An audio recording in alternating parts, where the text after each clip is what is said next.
আসসালামু আলাইকুম ওরহমতুল্লাহি ওবরাকাতু। আমরা আল্লাহ তাআলার নিয়ামতের শুকরিয়া কখনো আদায় করে শেষ করতে পারবো না।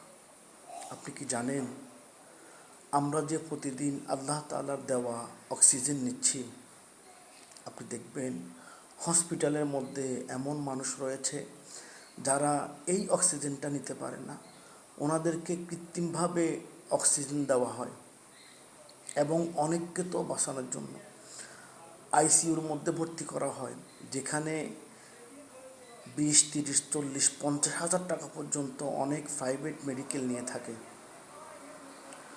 আমরা কি কখনো আল্লাহ তাআলার এই শুকরিয়াটা আদায় করেছি যে আল্লাহ, তুমি আমাদেরকে অক্সিজেনের মতো মহামূল্যবান নেয়ামত দান করেছো? যদি সেটা আমাদেরকে বিল পে করতে হতো, পার ডে কতগুলো টাকা আমাদেরকে দিতে হতো, সেটা কি সম্ভব হতো? আসুন না, আল্লাহ তাআলার এই শুকরিয়া আদায় করার জন্য একবার বলি এবং লিখি আলহামদুলিল্লাহ।